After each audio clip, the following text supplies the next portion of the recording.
ఓ ప్రేక్షకులారా, దీపావళి అనే పేరు వినగానే మనసులో ఒక విశేషమైన సంతోషం మొదలవుతుంది కదా. ఇంట్లో వెలుగు వ్యాపిస్తుంది. అంతా రంగవల్లులు, దీపాలు, మిఠాయిల వాసనలు చుట్టుముట్టేస్తాయి.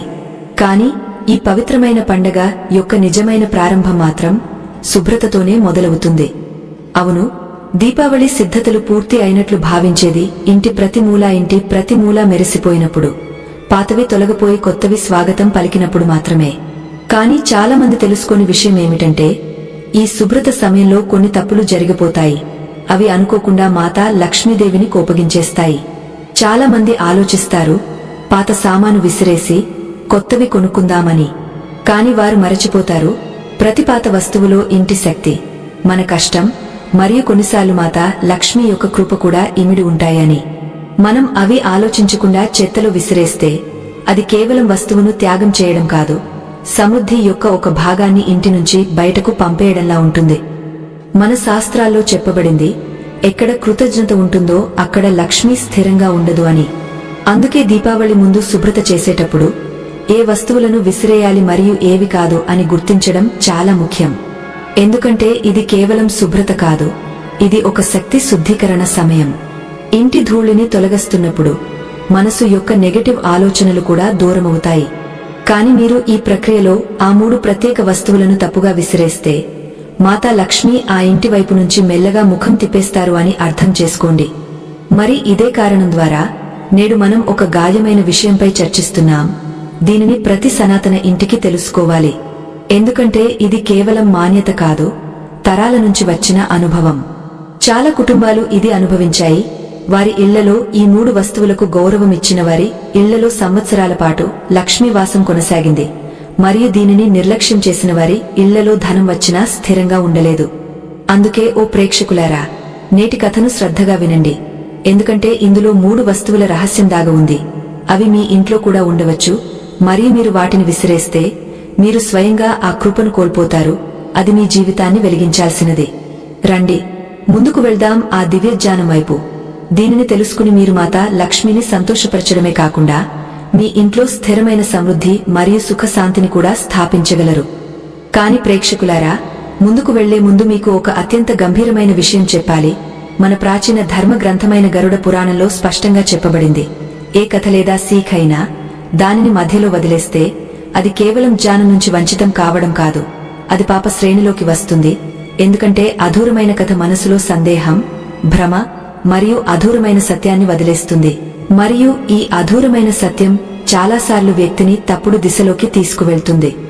అందుకే మీకు వినమ్ర విన్నపం, నేటి ఈ కథను చివరి వరకు తప్పకుండా వినండి. ఎందుకంటే ఇది కేవలం ఒక కథ కాదు, జీవితం యొక్క అద్దం. ఇందులో మీరు మీ కర్మల ప్రతిబింబాన్ని చూడగలరు. బహుశా ఈ కథలోని ఒక మాట, ఒక ప్రసంగం మీ జీవిత దిశను మార్చేస్తుంది, మిమ్మల్ని పాపం నుంచి కాపాడుతుంది, మరియు మీరు అనుకోకుండా చిక్కుకున్న ఆ అంధకారం నుంచి బయటకు తీసుకువస్తుంది. మరియు మీరు నిజమైన సనాతని అయితే ఇటువంటి సందేశాలను మీకు మాత్రమే పరిమితం చేయకుండా వాటిని ఎక్కువ మందికి చేరవేయడం మీ ధర్మం కూడా. అందుకే ఈ వీడియోను లైక్ చేయండి, మీ మిత్రులు మరియు కుటుంబ సభ్యులతో షేర్ చేయండి, మరియు మా ఛానల్ భైరం టాక్స్ ను సబ్స్క్రైబ్ చేయడం మరచిపోకండి. తద్వారా ధర్మం, సత్యం మరియు జీవితం యొక్క గాజమైన బోధలు మీకు నిరంతరం అందుతూ ఉంటాయి. రండి, భక్తి మరియు విశ్వాసంతో ఈ కథను ప్రారంభిద్దాం. సూర్యుని మృదువైన కిరణాలు రాయగంజ్ అనే చిన్న గ్రామంలోని మట్టి ఇళ్లపై పడినప్పుడు మొత్తం వాతావరణం బంగారు వెలుగుతో నిండిపోయింది. ఆ వెలుగులో మోహన్ తన చిన్న దుకాణం ముందు నిలబడి ఉన్నాడు. అతని గోధుమ రంగు కళ్లలో చింత యొక్క లోతు స్పష్టంగా కనిపిస్తోంది. గత 6 నెలలుగా అతని వ్యాపారం నిరంతరం నష్టాల్లో నడుస్తోంది. ఒక్కొక్కటిగా అతని కస్టమర్లు ఇతర దుకాణాల వైపు మళ్లారు, మరియు ఇప్పుడు అతని దుకాణంలో చాలా తక్కువ సామాను మిగిలి ఉంది. బాబుజీ, టీ తయారు చేయనా? కాజల్ తన తండ్రి భుజం మీద చేయి వేసి అడిగింది. ఆమె స్వరంలో మధురత్వం ఉంది, మందిర ఘంటల ధ్వనిలాగా. మోహన్ తన కూతురు వైపు చూశాడు. 18 సంవత్సరాల కాజల్ పూర్తిగా తన తల్లిలాగా అందంగా ఉంది. పొడవైన నల్లని జుట్టు, గుండ్రని ముఖం మరియు మనసును తాకే చిరునవ్వు. ఆమె తల్లి మరణించి 5 సంవత్సరాలు అయింది. కాని కాజల్ ఎప్పుడూ ఫిర్యాదు చేయలేదు. ఆమె ఎల్లప్పుడూ సంతోషంగా ఉంటుంది, జీవితం ఎంత కష్టమైనా సరే. అవును బేటీ, కాని కొంచెం తీయగా చేయి. మోహన్ చిరునవ్వుతో చెప్పాడు, తన చింతను దాచుకుంటూ. కాజల్ లోపలికి వెళ్ళింది. మోహన్ లోతుగా ఊపిరి తీసుకుని ముందు ఉన్న అప్పు కాగితాలను చూశాడు. అతని అప్పు ఇప్పుడు చాలా పెరిగిపోయింది. అంతగాకి అతను ఆలోచించలేడు దానిని ఎలా తీర్చాలో. అదే సమయంలో దూరం నుంచి కొన్ని శబ్దాలు వచ్చాయి. మోహన్ తల ఎత్తి చూశాడు. నలుగురు మనుషులు అతని దుకాణం వైపు వస్తున్నారు. వారి ముఖాలపై కోపముంది మరియు వారు బిగ్గరగా మాట్లాడుతున్నారు. అరే మోహన్, బయటకు రా! ముందు నడుస్తున్న రాము అరిచాడు. మా డబ్బులు ఎక్కడా? మోహన్ హృదయం గట్టిగా కొట్టుకుంది. అతను మెల్లగా బయటకు వచ్చాడు. అతని చేతులు వణుకుతున్నాయి. రాము, కొంచెం సమయం మరి ఇవ్వు. నేను త్వరలోనే అంతా తీర్చేస్తాను. అతను విన్నవించుకున్నాడు. ఇంకెంత సమయం? 3 నెలలు అయింది. మరొకడు శంకర్ కోపంగా చెప్పాడు. మోహన్ వినయంగా చెప్పాడు. 1 వారం మరి, కేవలం 1 వారం మరి. రాము ఆవేశంగా మోహన్ కాలర్ పట్టుకున్నాడు. ఇక చాలు, లేదంటే డబ్బులు ఇప్పుడే ఇవ్వు లేదా దుకాణం మాది. ఈ శబ్దాన్ని విని కాజల్ పరుగెత్తుకుంటూ బయటకు వచ్చింది. పితాజీ, ఆమె పిలిచింది. లోపలికి వెళ్ళు కాజల్. మోహన్ గద్దించాడు. ఇది నీ విషయం కాదు. కాని కాజల్ వెనక్కి తిరగలేదు.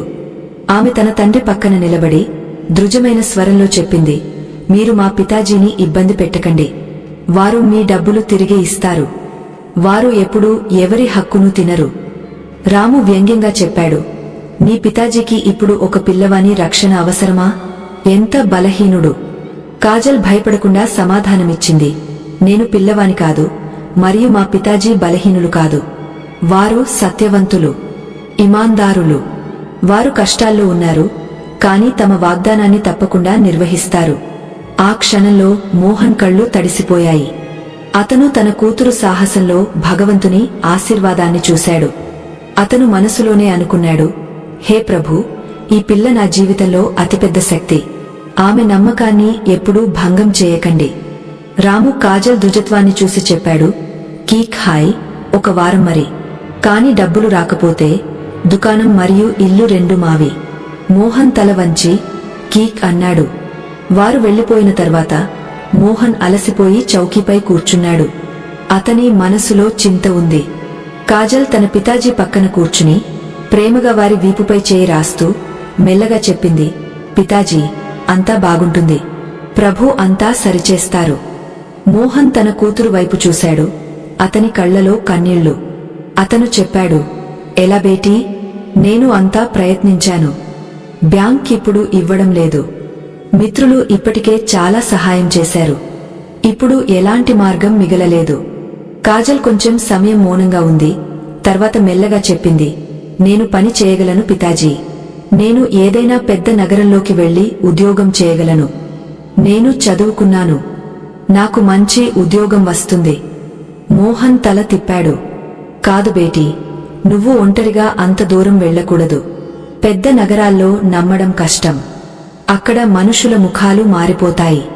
కొన్ని క్షణాలు ఇద్దరూ మౌనంగా కూర్చున్నారు.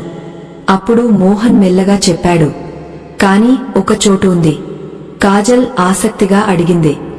ఎక్కడ పితాజీ? మోహన్ చెప్పాడు, ఉత్తర దిశలో ఒక గ్రామం ఉంది, వీరపూర్. అక్కడ వీర్ ప్రతాప్ అనే వ్యక్తి ఉంటాడు. అతను మన దూరపు బంధువు. కాజల్ కళ్లలో ఆశ కనిపించింది. మరివారు మనకు సహాయం చేస్తారా? మోహన్ మెల్లగా చెప్పాడు, బహుశా. నేను విన్నాను వారు చాలా సంపన్నులు. బహుశా వారు నిన్ను తమ ఇంట్లో పనికి పెట్టుకుంటారు. నువ్వు అక్కడ కష్టపడి డబ్బు సంపాదించగలవు. తద్వారా మనం మన అప్పును తీర్చగలం. కాజల్ తక్షణం దృఢంగా చెప్పింది, సరే పితాజీ, నేను వీరపూర్ వెళ్తాను. మోహన్ ఆమె వైపు చూశాడు. అతని కళ్లలో గర్వం. అతను కూతురు నుదుటిని ముద్దు పెట్టి భావోద్వేగంగా చెప్పాడు, నువ్వు నిజంగా చాలా ధైర్యవంతురాలివి నా బేటీ. కాని గుర్తుంచుకో, అక్కడ కేవలం పనిచేసి డబ్బు సంపాదించడమే లక్ష్యం కాదు. కాజల్ అడిగింది, ఏమిటి అర్థం పితాజీ? మోహన్ గాంభీర్యమైన స్వరంలో చెప్పాడు, వీర్ ప్రతాప్ గారి హృదయాన్ని గెలుచుకోవడం నీ అసలు పని. ఎవరైనా సచ్చిదానందంగా, ఇమాందారీగా మరియు కష్టపడి వారి హృదయాన్ని గెలుచుకుంటే వారు భగవంతునిలా ఆశీర్వాదాలు మరియు బహుమతులు ఇస్తారు. బేటా, నీ కర్మను సత్యంగా చేయి. మిగిలినది ప్రభు స్వయంగా మార్గం చూపిస్తారు. కాజల్ తల వంచి చెప్పింది, నేను మిమ్మల్ని నిరాశపరచను పితాజీ. మోహన్ మరిన్ని చెప్పాడు, మార్గంలో ఒక అడవి వస్తుంది. అక్కడ ఒక చిన్న కుటీరంలో ఒక వృద్ధ సాధ్వి ఉంటారు. వారిని తప్పకుండా కలవు. వారు చాలా జ్ఞానవంతులు. వారి మాటల్లో ఈశ్వరుని సందేశం ఉంటుంది. వారి ఆశీర్వాదం మీ మార్గాన్ని సులభం చేస్తుంది. కాజల్ శాంతమైన స్వరంలో చెప్పింది, మీరు చెప్పినట్లు చేస్తాను పితాజీ. నేను ఉదయం బయలుదేరుతాను. ఆమె లేచి ఇంటి లోపలికి వెళ్లి తన ప్రయాణ సిద్ధతలు చేసుకుంది. మరుసటి ఉదయం సూర్యుని మొదటి కిరణాలు భూమిపై పడినప్పుడు కాజల్ తన చిన్న బ్యాగ్ సిద్ధం చేసుకుంది. అందులో కొన్ని బట్టలు మరియు కొంచెం అవసరమైన సామాను పెట్టుకుంది. ఆమె తన అత్యంత అందమైన గులాబీ రంగు చీర వేసుకుంది. అదే చీర ఆమె తల్లి ఆమె 18వ పుట్టినరోజున ఇచ్చింది. ఆమె ఇంటి బయటకు వచ్చినప్పుడు మోహన్ తలుపు వద్ద నిలబడి ఉన్నాడు. అతని కళ్ళు తడిగా ఉన్నాయి, కాని వాటిని దాచుకోవడానికి ప్రయత్నించాడు. అతను కొన్ని నాణేలు తీసి చెప్పాడు, బేటీ, ఇది ప్రయాణానికి. కాజల్ వాటిని తన పొట్లీలో పెట్టి చిరునవ్వుతో చెప్పింది, చింత చేయకండి పితాజీ. నేను త్వరలోనే తిరిగి వస్తాను మరియు మనం మళ్లీ సంతోషకరమైన జీవితం గడుపుతాం. మోహన్ తన కూతురును గట్టిగా కోగిలించుకుని ఆకాశం వైపు చూస్తూ చెప్పాడు, హే ప్రభూ, నా కూతురు అడుగులకు సరైన దిశ ఇవ్వండి. ఆమెకు సద్బుద్ధి, శక్తి మరియు రక్షణ ప్రసాదించండి. కాజల్ ప్రణామం చేసి తన తండ్రి నుంచి వీడ్కోలు తీసుకుంది. ఆమె నడకనే బయలుదేరింది. ఎందుకంటే వారి గ్రామం నుంచి వీరపూర్ వరకు ఎలాంటి వాహనం లేదు. సూర్యుడు మెల్లగా పైకి ఎక్కుతున్నాడు. గాలిలో స్వల్ప చల్లదనముంది మరియు పక్షుల శబ్దాలు ఆ ప్రయాణాన్ని పవిత్రం చేస్తున్నాయి. కాజల్ చాలా గంటల పాటు నడిచింది. పొలాలు, చిన్న గ్రామాలు మరియు పాదాలను దాటుతూ. మధ్యాహ్నం అవుతుండగా ఆమె ఒక దట్టమైన అడవి అంచుకు చేరుకుంది. అక్కడ గాలిలో శాంతి ఉంది. ప్రకృతి స్వయంగా ఆమెతో చెప్తున్నట్లు, భయపడకు బేటీ, ఈశ్వరుడు నీతో ఉన్నాడు. కాజల్ తన తండ్రి మాటలు గుర్తు చేసుకుంది. అడవిలో ఒక వృద్ధ సాధ్వి ఉంటారు. వారిని తప్పకుండా కలవు. ఆమె మనసులోనే భగవంతుని స్మరించి తనకు తాను ధైర్యం చెప్పుకుంది, ప్రభు నాతో ఉన్నారు. తర్వాత ఆమె ఆ దట్టమైన అడవిలోకి ప్రవేశించింది. పెద్ద పెద్ద చెట్ల శాఖల నుంచి వడపోసి వచ్చిన సూర్యకిరణాలు భూమిపై బంగారు మచ్చలను సృష్టిస్తున్నాయి. పక్షుల మధురమైన శబ్దాలు మరియు ఆకుల సరసరా శబ్దం మొత్తం అడవిని ఒక పవిత్రమైన రహస్యమైన మందిరంలా చేస్తున్నాయి. కొంచెం దూరం నడిచిన తర్వాత కాజల్ చూసింది, ముందు ఒక చిన్న కుటీరం నుంచి స్వల్ప పొగ ఎగురుతోంది. ఆమె మెల్లగా అక్కడికి చేరుకుంది. దగ్గరకు వచ్చేసరికి లోపల నుంచి మంత్రాల మధురమైన ధ్వని వినిపిస్తోంది. కాజల్ భక్తితో తలుపుపై మెల్లగా తట్టింది. రా బేటీ. లోపల నుంచి ఒక మధురమైన కరుణామయ స్వరం వచ్చింది. నేను నీ కోసమే వేచి ఉన్నాను. కాజల్ ఆశ్చర్యపోయింది. తర్వాత గౌరవంగా తలుపు తెరిచి లోపలికి వెళ్ళింది. లోపల ఒక వృద్ధ సాధ్వి కూర్చుని ఉంది. వారి జుట్టు వెండిలాగా తెల్లగా ఉంది.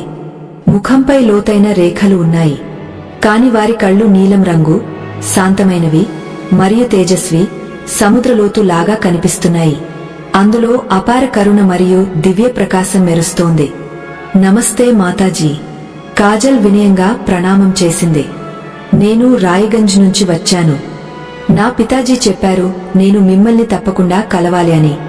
సాధ్వి చిరునవ్వుతో చెప్పింది, అవును బేటీ, నాకు తెలుసు నువ్వు వస్తావని. మోహన్ కూతురు కాజల్, నువ్వు నీ తండ్రి సహాయం కోసం వీరపూర్ వెళ్తున్నావు కదా? కాజల్ విస్మయంగా అడిగింది. మీకు ఎలా తెలుసు మాతాజీ? సాధ్వి స్వల్ప హాస్యంతో చెప్పింది, ఈ పవిత్ర అడవిలో ఎవరు వచ్చినా వారి అడుగు శబ్దం నాకు ముందుగానే తెలుస్తుంది బేటీ. ఇక్కడ చెట్ల ఆకులు కూడా ఈశ్వరుని సందేశాలు తీసుకువస్తాయి.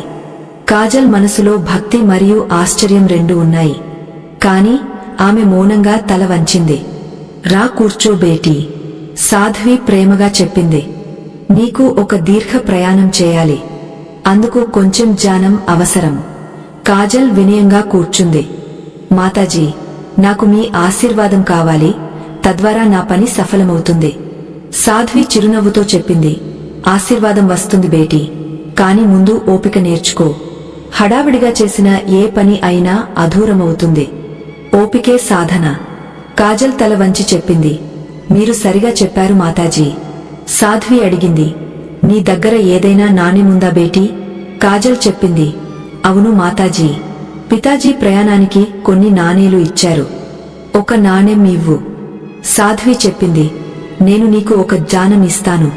నీలో నేర్చుకోవాలనే ఇచ్చ ఉందా? కాజల్ జిజ్ఞాసతో తన పొట్లి నుంచి ఒక నాణెం తీసి సాధ్వికి ఇచ్చింది. అవును మాతాజీ, నాకు జ్ఞానం కావాలి. సాధ్వి నాణెం తీసుకుని తన జోలిలో పెట్టి గంభీరమైన స్వరంలో చెప్పింది. మొదటి జ్ఞానం విను బేటీ, ఎప్పుడూ అన్యాయం చేయకు. సత్యం యొక్క మార్గం కష్టమైనది కాని చివరికి అదే గెలుస్తుంది. కాజల్ చెప్పింది. మాతాజీ, ఇది నాకు ముందే తెలుసు. సాధ్వి చిరునవ్వుతో చెప్పింది. తెలుసుకోవడం మరియు అర్థం చేసుకోవడం రెండు వేర్వేరు విషయాలు బేటీ. సమయం వచ్చినప్పుడు దీని అర్థం తెలుస్తుంది. కొన్ని క్షణాలు మౌనం తర్వాత కాజల్ చెప్పింది. మాతాజీ, నేను మరిన్ని నేర్చుకోగలనా? సాధ్వి చెప్పింది. అవును, కాని మరొక నాణెం ఇవ్వు. కాజల్ మరొక నాణెం తీసి సాధ్వి చేతిలో పెట్టింది. సాధ్వి రెండో నాణెం జోలిలో పెట్టి చెప్పింది. రెండో జ్ఞానం విను బేటీ, ప్రేమ చేయడం పవిత్రం. కాని వివాహముందు అలాంటి ఏ పని చేయకు. అది నీ ఆంచల్పై మరక పడేస్తుంది. నీ మర్యాద మరియు ఇజ్జత్ను ఎల్లప్పుడూ భద్రపరచు. ఇది స్త్రీ యొక్క అతిపెద్ద ఆభరణం. కాజల్ దీనిని విని కొంచెం ఆశ్చర్యపోయింది. మాతాజీ, నేను అలాంటిది ఎందుకు చేస్తాను? సాధ్వి లోతుగా ఊపిరి తీసుకుని చెప్పింది. జీవితం అనిశ్చితమైనది బేటీ. చాలాసార్లు అలాంటి పరిస్థితులు వస్తాయి. అక్కడ సరైనది మరియు తప్పుడు మధ్య తేడా మసకగా మారుతుంది. అప్పుడు ఈ జ్ఞానమే నిన్ను కాపాడుతుంది. కాజల్ కొంచెం గంభీరమవుతుంది కాని ఏమీ అనలేదు. సాధ్వి అడిగింది. నువ్వు మూడో జ్ఞానం కూడా తెలుసుకోవాలనుకుంటున్నావా? కాజల్ ఆలోచించింది. బహుశా ఇది అత్యంత ఉపయోగకరమైనది. ఆమె మూడో నాణెం తీసి సాధ్వికి ఇచ్చింది. సాధ్వి మూడో నాణెం జోలిలో పెట్టి చెప్పింది. మూడో మరియు చివరి జ్ఞానం విను బేటీ, ఎవరికైనా సహాయం అవసరమైతే వారికి తప్పకుండా సహాయం చేయి. ఇదే నిజమైన మానవత్వ ధర్మం. కాజల్ తల వంచి చెప్పింది. ఇది అత్యంత సరళమైన జ్ఞానం మాతాజీ. సాధ్వి చిరునవ్వుతో చెప్పింది. సరళంగా కనిపిస్తుంది బేటీ, కాని అత్యంత కష్టమైనది మనం స్వయంగా కష్టాల్లో ఉన్నప్పుడు. కాజల్ భక్తితో చేతులు జోడించి చెప్పింది. ధన్యవాదాలు మాతాజీ, మీరు నాకు చాలా అమూల్యమైన విషయాలు చెప్పారు. ఇప్పుడు నేను వీరపూర్ కోసం బయలుదేరాలి. సాధ్వి శాంతంగా తల ఊపి మృదువైన స్వరంలో చెప్పింది.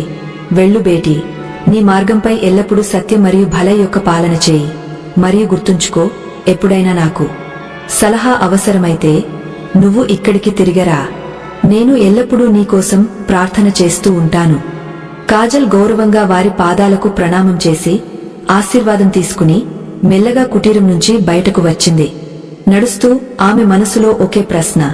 సాధ్వి ఇచ్చిన మూడు జ్ఞానాలు నిజంగా నా పనికి వస్తాయా? ఆమె మనసులోనే ఈశ్వరునికి ప్రార్థన చేస్తూ ఉంది. హే ప్రభు, నాకు మార్గం చూపండి. అడవి నుంచి బయటకు వచ్చిన వెంటనే ఆమె వీరపూర్ వైపు తన ప్రయాణాన్ని కొనసాగించింది. సూర్యుడు పడమర వైపు వంగుతున్నాడు. ఆకాశం నారింజ మరియు ఎరుపు రంగుల ఛాయలతో మెరుస్తోంది. చల్లని గాలి ఆమె ముఖాన్ని తాకుతోంది. భగవంతుడు స్వయంగా ఆమెకు ఆశీర్వాదం ఇస్తున్నట్లు. కొంచెం సమయం తర్వాత ఆమె వీరపూర్ చేరుకుంది. గ్రామం యొక్క ప్రధాన చౌరాహా వద్ద ఆగే ఆమె ఒక రాహగీరును అడిగింది.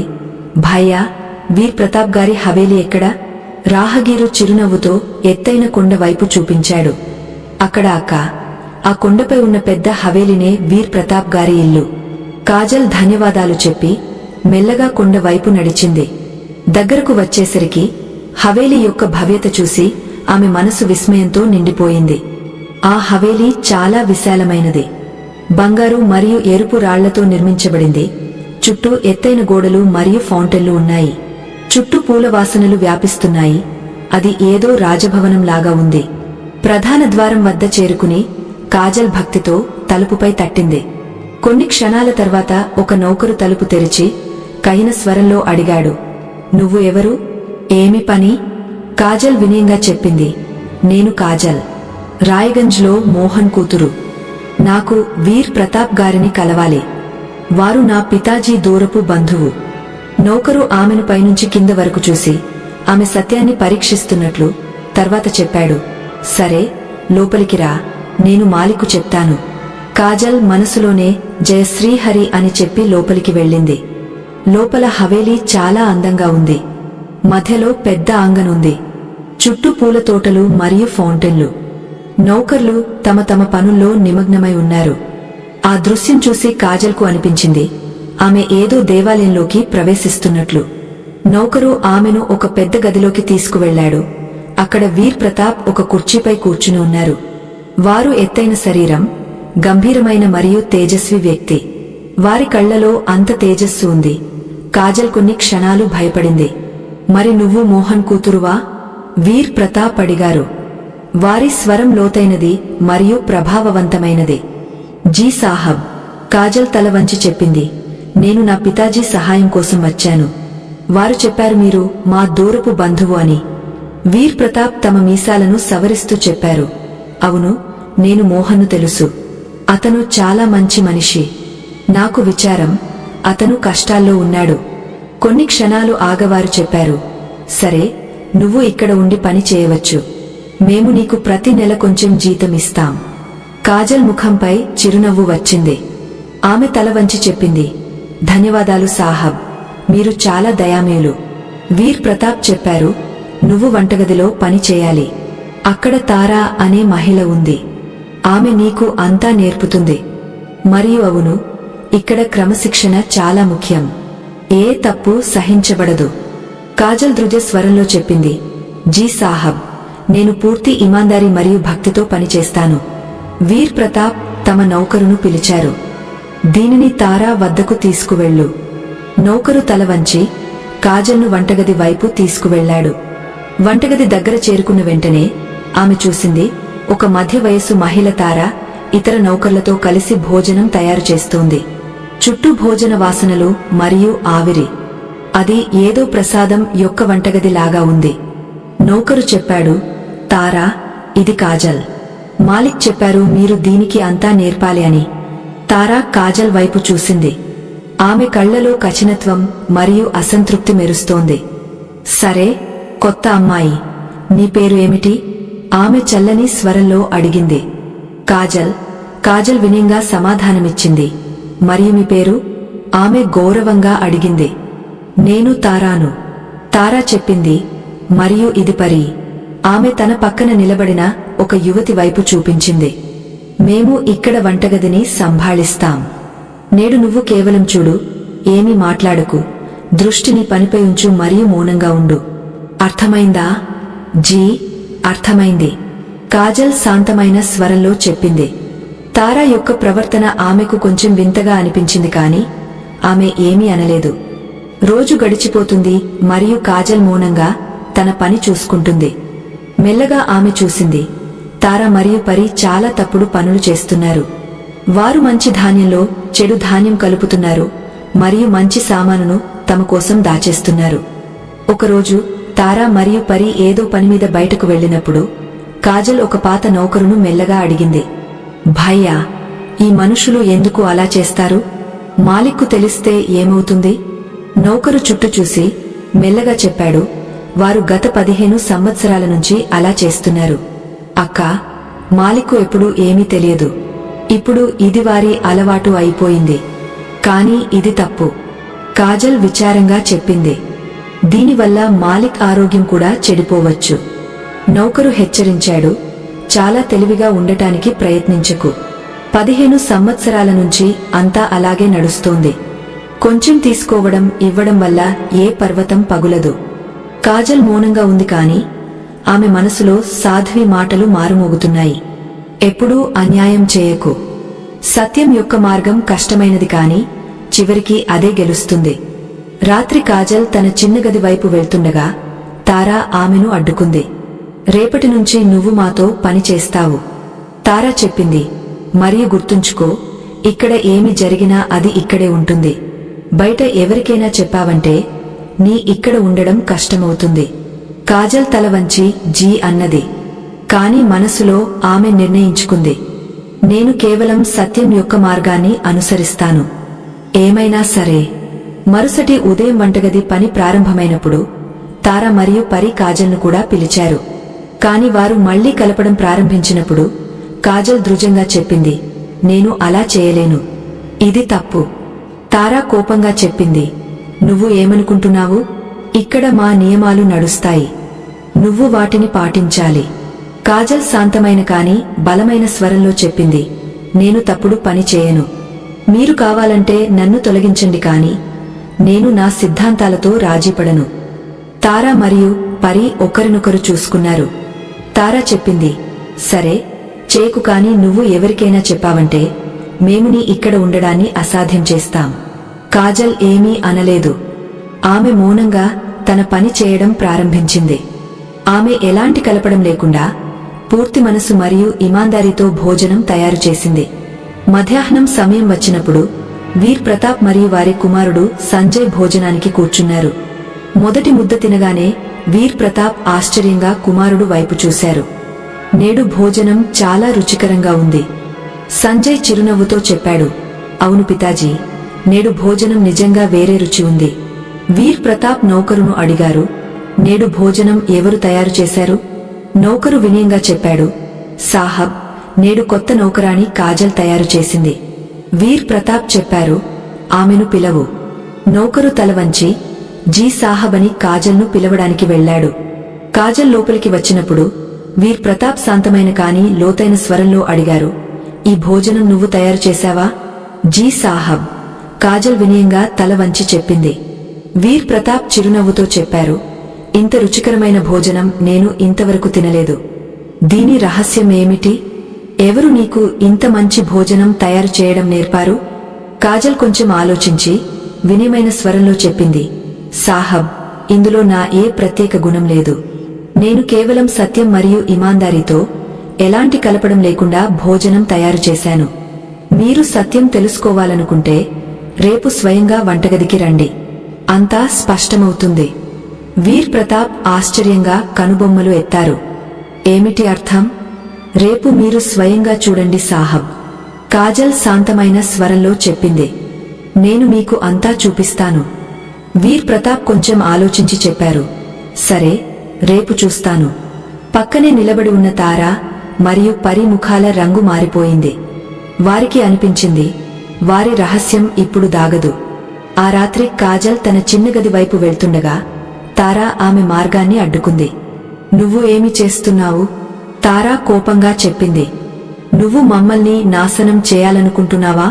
కాజల్ శాంతమైన స్వరంలో చెప్పింది, నేను కేవలం సత్యం మాట్లాడుతున్నాను. నేను అన్యాయంలో పాలుపంచుకోలేను. నువ్వు పశ్చాత్తాపపడతావు. తారా కోపంగా చెప్పింది మరియు వెళ్లిపోయింది. కాజల్ మౌనంగా ఉంది. ఆమె మనసులోనే సాధ్వి మాటలు గుర్తు చేసుకుంది. సత్యం యొక్క మార్గం కష్టమైనది కాని అదే చివరికి విజయమిస్తుంది. ఆమె మెల్లగా చెప్పింది, హే ప్రభు, నాకు ఓపిక మరియు సాహసం ఇవ్వండి. మరియు తన మంచం మీదకు వెళ్లి నిద్రపోయింది. కాని నిద్ర మొత్తం రాత్రి రాలేదు. మరుసటి ఉదయం కాజల్ చెప్పినట్లు వీర్ ప్రతాప్ స్వయంగా వంటగదికి వచ్చారు. వారు చూశారు, తార మరియు పరి పని చేస్తున్నారు మరియు కాజల్ ఒక మూలలో శాంతంగా నిలబడి ఉంది.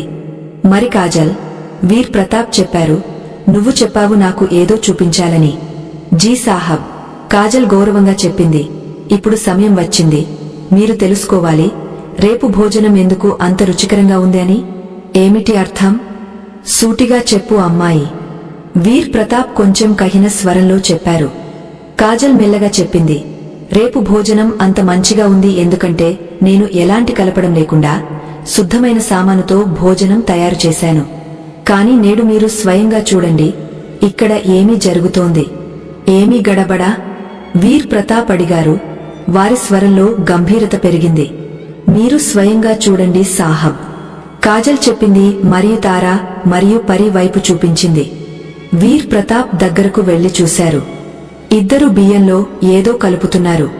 ఇక్కడ ఏమి జరుగుతోంది? వీర్ ప్రతాప్ గర్జించారు. ధాన్యంలో కలపడం ఎందుకు? తారా భయపడింది. సాహబ్, మేము కేవలం కొంచెం. మౌనంగా ఉండు. వీర్ ప్రతాప్ బిగ్గరగా చెప్పారు. నేను మీకు పని పూర్తి డబ్బు ఇస్తాను మరియు మీరు నా వెనుక ఇలాంటి నీచమైన పని చేస్తున్నారా? పరి ఏడవడం ప్రారంభించింది. మాలిక్, మమ్మల్ని క్షమించండి. మాకు తప్పు జరిగింది. తప్పు. వీర్ ప్రతాప్ కోపంగా తారా కాలర్ పట్టుకున్నారు. ఇన్ని సంవత్సరాల నుంచి ఇది నడుస్తోంది. తారా మరియు పరి వణుకుతున్నారు. వారి చేతులు జోడించబడ్డాయి. వారు ఏడుస్తూ చెప్పారు, మాలిక్, క్షమించండి, ఇక ఎప్పుడూ అలా చేయము. అప్పుడు వీర్ ప్రతాప్ కుమారుడు సంజయ్ అక్కడికి వచ్చాడు. ఏమీ జరిగింది పితాజీ? వీర్ ప్రతాప్ చెప్పారు, ఇద్దరు మోసగాళ్లు బేటా రోజూ భోజనంలో కలపడం చేస్తున్నారు. కాజల్ నాకు చెప్పకపోతే బహుశా ఈ దొంగతనం అలాగే కొనసాగేది. సంజయ్ ఒక క్షణం తారాను చూసి తర్వాత కాజల్ వైపు చూశాడు. అతని కళ్లలో ఏదో చెప్పని భావముంది, చెతావని లేదా ఏదో లోతైన ఆలోచన. పితాజీ, వీరిని క్షమించండి, సంజయ్ వినయమైన స్వరంలో చెప్పాడు. కొన్నిసార్లు లోభంలో మనిషి తప్పు చేస్తాడు. బహుశా వీరికి మరొక అవకాశం ఇవ్వడం వల్ల వారు సరిదిద్దుకుంటారు. క్షమించడా? వీర్ ప్రతాప్ ఆశ్చర్యంగా చెప్పారు. నేను వీరిని ఇక్కడి నుంచి తొలగేస్తాను, ఇప్పుడే. సంజయ్ శాంతంగా చెప్పాడు, పితాజీ, మనం మాలిక్లం. మనం క్షమించడం కూడా నేర్చుకోవాలి. సేవకులు తప్పులు చేస్తారు, కాని వారికి సరిదిద్దుకునే అవకాశం ఇస్తే బహుశా మారతారు. వీర్ ప్రతాప్ కొన్ని క్షణాలు మౌనంగా ఉన్నారు. వారు తమ మీసాలను సవరిస్తూ చెప్పారు, సరే, నేను వీరిని క్షమిస్తాను. కాని గుర్తుంచుకో, ఇప్పుడు వంటగది పూర్తి బాధ్యత కాజల్ చేతుల్లో ఉంటుంది. ఇది విని తారా మరియు పరి ముఖాల రంగు మారిపోయింది. కాజల్ వినయంగా తల వంచి మనసులోనే చెప్పింది, హే ప్రభూ, మీరు మళ్లీ సత్యానికి విజయమిచ్చారు. మీ కృప వల్లే ఇది సాధ్యమైంది. వీర్ ప్రతాప్ కోపంగా అక్కడి నుంచి వెళ్లిపోయారు. అందరూ వెళ్లిపోయిన తర్వాత తారా కాజల్ను కోపంగా చూస్తూ చెప్పింది, నువ్వు నిన్ను ఏమనుకుంటున్నావు? నీ వల్ల మా ఉద్యోగం ప్రమాదంలో పడింది. కాజల్ చాలా శాంతంగా చెప్పింది, నేను కేవలం సత్యం మాట్లాడాను. మీరు కూడా సత్యం యొక్క మార్గాన్ని అనుసరించాలి తారాదీది. సత్యం ఎప్పుడూ ఓడిపోదు. తారా మెల్లగా మరియు కయ్యిన స్వరంలో చెప్పింది, నువ్వు పశ్చాత్తాపపడతావు కాజల్, చాలా త్వరలో. ఇది చెప్పి ఆమె అక్కడి నుంచి వెళ్లిపోయింది. ఆ సాయంత్రం కాజల్ తన గదిలో ఒంటరిగా కూర్చుని ఉంది. ఆమె చేతుల్లో ఆమె తల్లి ఇచ్చిన వెండి ఉంగరం ఉంది. ఆమె దానిని చూస్తూ తన తల్లి మాటలు గుర్తు చేసుకుంటోంది. బేటీ, సత్యం కంటే పెద్ద ఆభరణం లేదు. అదే సమయంలో తలుపుపై మెల్లగా తట్టు శబ్దం. ఎవరు? కాజల్ అడిగింది. నేను సంజయ్. ఒక మృదువైన స్వరం వచ్చింది. కాజల్ ఆశ్చర్యంగా తలుపు తెరిచింది. ముందు వీర్ ప్రతాప్ కుమారుడు సంజయ్ నిలబడి ఉన్నాడు. అతను తన అత్యుత్తమ బట్టలు వేసుకుని చేతిలో ఒక గులాబీ పువ్వు పట్టుకుని చిరునవ్వుతున్నాడు. నేను లోపలికి రావచ్చా? సంజయ్ చిరునవ్వుతో చెప్పాడు. కాజల్ షాక్ అయింది. చిన్న మాలిక్, మీరు ఇక్కడ ఎందుకు వచ్చారు? సంజయ్ మెల్లగా చెప్పాడు, బురా మత్మాన్ కాజల్, కాని నేను నిన్ను మొదటిసారి చూసినప్పుడే ఇష్టపడ్డాను. నేడు నువ్వు సత్యం మరియు ఇమాందారీ చూపించినప్పుడు నా మనసులో నీ పట్ల మరింత గౌరవం పెరిగింది. నేను నిన్ను ప్రేమిస్తున్నాను. కాజల్ హృదయం వేగంగా కొట్టుకోవడం ప్రారంభించింది. సంజయ్ నిజంగా చాలా అందంగా ఉన్నాడు. పొడవైన, ఆకర్షణీయమైన మరియు అతని కళ్లలో ఒక వింత మోహక మెరుపు ఉంది. ఒక క్షణం కాజల్ మనసు కదిలిపోయింది. కాని అప్పుడే ఆమెకు సాధ్వి మాటలు గుర్తుకు వచ్చాయి. ప్రేమ చేయడం పవిత్రం, కాని వివాహం ముందు అలాంటి ఏది చేయకు, అది నీ ఆంచల్పై మరక పడేస్తుంది.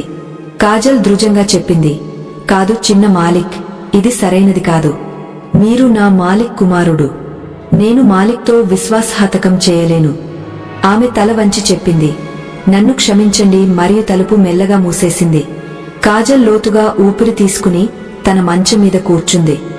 ఆమె హృదయం ఇంకా వేగంగా కొట్టుకుంటోంది.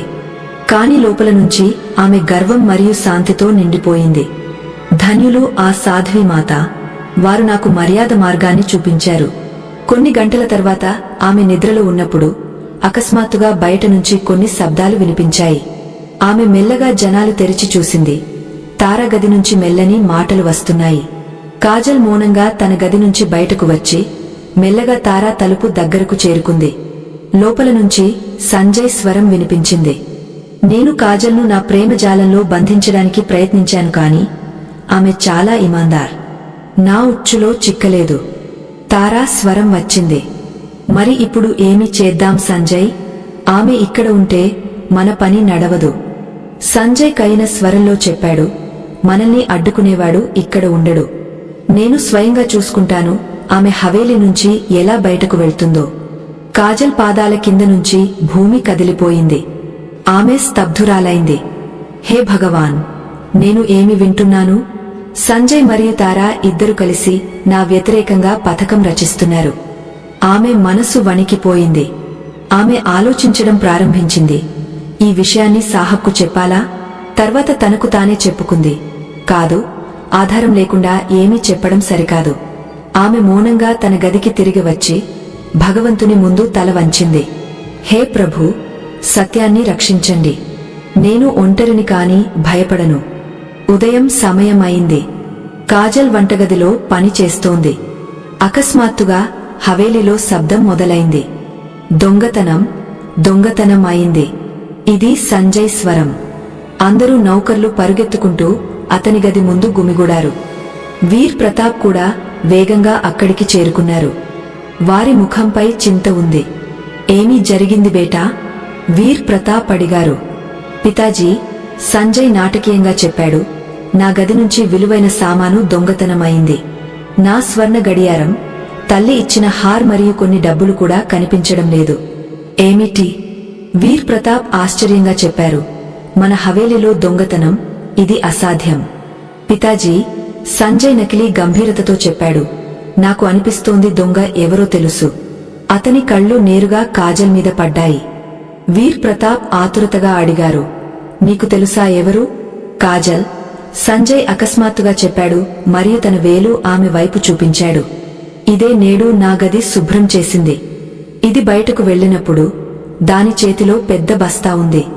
అందరి దృష్టి ఒకేసారి కాజల్ మీద పడింది. ఆమె అక్కడే నిలబడిపోయింది. ఆమె పాదాల్లో జీవం లేదు. ఆమె పెదవులు వణుకుతున్నాయి. కాని మాటలు రావడం లేదు. వీర్ ప్రతాప్ అవిశ్వాసంగా చెప్పారు, కాజల్, ఇది సత్యమా? పితాజీ, నమ్మకం నటించడం దీని అలవాటు. సంజయ్ చెప్పాడు, ఇది చాలా తెలివైనది. దీనిని పనికి పెట్టడమే మన తప్పు. వీర్ ప్రతాప్ లోతుగా ఊపిరి తీసుకున్నారు. తెలివైనదా? ఇది చాలా భోలాగా కనిపిస్తుంది. ధోలా, సంజయ్ నవ్వుతూ చెప్పాడు. ఇది అంతా దాని మోసం. తద్వారా ఇది మీ నమ్మకాన్ని గెలుచుకుంటుంది. వీర్ ప్రతాప్ కళ్లలో నిరాశ మరియు కోపం మెరుస్తోంది. ఇప్పుడు ఏమి చేయాలి? నేను ఈ అమ్మాయిని అడగాలా? వారు చెప్పారు, ప్రశ్నలు అడగడం వల్ల ఏమి లాభం పితాజీ? సంజయ్ బిగ్గరగా చెప్పాడు, ఇటువంటి మనుషులు అబద్ధాలు చెప్పడంలో నిపుణులు. నేరుగా శిక్ష ఇవ్వండి దీనికి. వీర్ ప్రతాప్ కైన స్వరంలో చెప్పారు, ముందు నేను అడుగుతాను దీని ఎందుకు చేసింది అని. కాని సంజయ్ మధ్యలో చెప్పాడు, పితాజీ, ఇటువంటి మనుషులు భయపడరు. దీనిని ఇక్కడి నుంచి తొలగించడమే సరి. కాజల్ వణుకుతూ చెప్పింది, మాలిక్, నేను అలాంటిది ఏమీ చేయలేదు. మౌనంగా ఉండు. వీర్ ప్రతాప్ గర్జించారు. నేను నీపై నమ్మకం పెట్టాను మరియు నువ్వు విశ్వాసం భంగం చేశావు. కాదు మాలిక్, నేను. కాజల్ చెప్పబోతుండగా సంజయ్ మధ్యలో చెప్పాడు, పితాజీ, నేను మీకు మరొక విషయం చెప్పాలనుకుంటున్నాను. నిజానికి దీను నన్ను ఒకరోజు బెదిరించింది. తను నాపై తప్పుడు ఆరోపణ చేసి హవేలిని ఆక్రమించుకుంటుంది అని. హే భగవాన్, వీర్ ప్రతాప్ తల పట్టుకున్నారు. ఈ అమ్మాయి అలాంటిదా? అందుకే చెప్తున్నాను పితాజీ. సంజయ్ వారి భుజం మీద చేయి వేసి చెప్పాడు, దీనిని ఇక్కడి నుంచి తొలగించండి. వీర్ ప్రతాప్ కొంచెం ఆలోచించి చెప్పారు, సరే కాజల్, నువ్వు నేడే హవేలి వదిలి వెళ్ళు మరియు ఎప్పుడు తిరిగరాకు. కాజల్ కళ్లలో కన్నీళ్లు వచ్చాయి. కాని మాలిక్, నేను నిర్దోషిని. బస్, వీర్ ప్రతాప్ కఠిన స్వరంలో చెప్పారు. ఇప్పుడే వెళ్ళు, లేదంటే నేను సిపాయిలను పిలుస్తాను.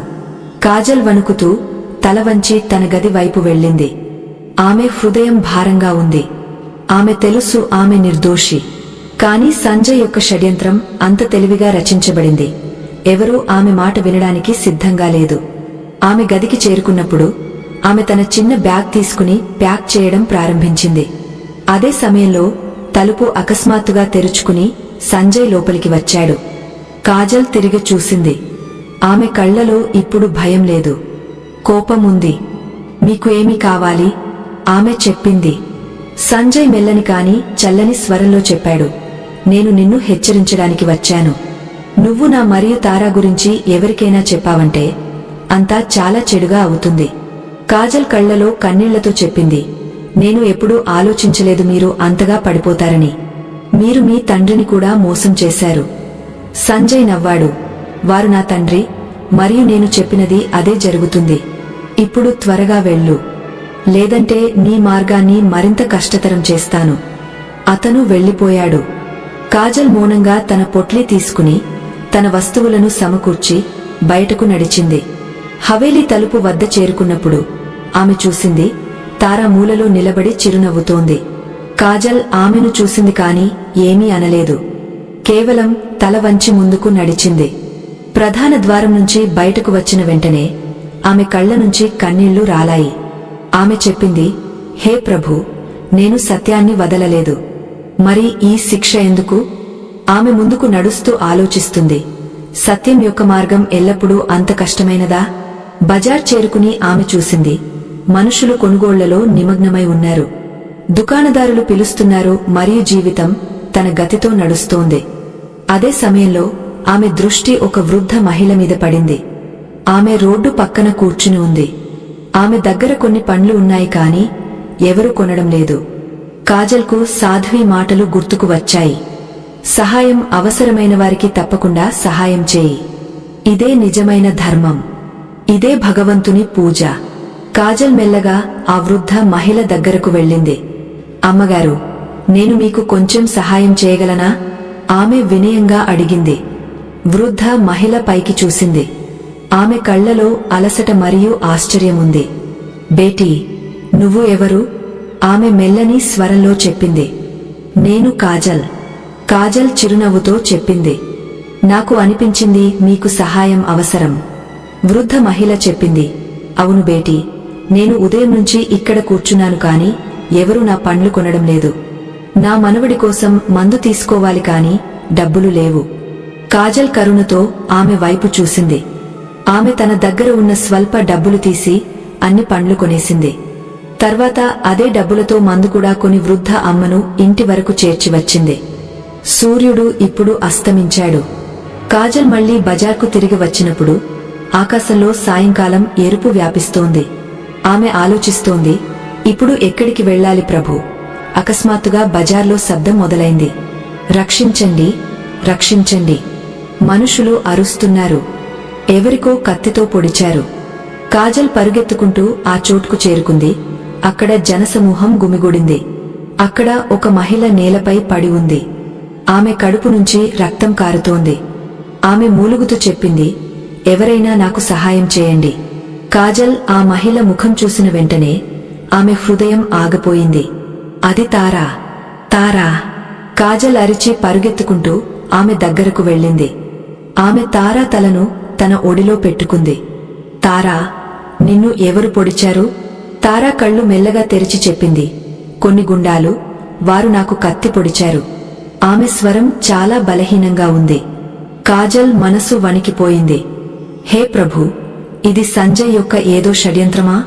ఆమె బిగ్గరగా పిలిచింది. ఎవరైనా ఉన్నారా? నాకు సహాయం చేయండి. ఈ సోదరిని హవేలికి చేర్చాలి. జనసమూహం నుంచి కొందరు ముందుకు వచ్చారు. అందరూ కలిసి తారాను ఎత్తి వీర్ ప్రతాప్ హవేలీ వైపు నడిచారు. మార్గంలో తారా స్థితి మరింత చెడిపోతోంది. ఆమె రక్తం కారుతోంది. కళ్ళు మెల్లగా మూసుకుపోతున్నాయి. తారా, ధైర్యముంచు, కాజల్ చెప్పింది ఆమె చేయి గట్టిగా పట్టుకుంటూ. మనం త్వరలోనే హవేలీ చేరుకుంటాం. నిన్ను బతికించుకుంటాం. ప్రభు మీద నమ్మకముంచు. కాని వారు హవేలీ చేరుకున్నప్పటికీ తారా శ్వాసలు ఆగపోయాయి. కాజల్ హృదయం బద్దలైపోయింది. ఆమె ఫూట్గా ఏడవడం ప్రారంభించింది. అయినప్పటికీ తారా ఆమెతో అన్యాయం చేసింది. కాని కాజల్ లోపల దయ జాగృతమైంది. హే ప్రభూ, దీనిని మీ పాదాల వద్ద స్థానం ఇవ్వండి. హవేలీ లోపల శబ్దం వినిపించింది. వీర్ ప్రతాప్ తమ గది నుంచి బయటకు వచ్చారు. ఎవరు ఏడుస్తున్నారు? వారు అడిగారు. సంజయ్ కూడా వెనుక నుంచి వచ్చాడు. మళ్లీ కాజల్ స్వరం లాగా ఉంది. పితాజీ, బహుశా తారా అవుతుంది. వీర్ ప్రతాప్ చెప్పారు స్వర దిశలో నడుస్తూ. తారా, సంజయ్ చెప్పాడు. అతని స్వరంలో భయం ఉంది. అవును పితాజీ, బహుశా అదే. పని పూర్తి అయింది. అతను చాలా మెల్లగా చెప్పాడు, ఎవరు వినకుండా ఆలోచిస్తూ. కాని కాజల్ అంతా విన్నది. ఆమె హృదయంలో మెరుపు మెరిసినట్లు.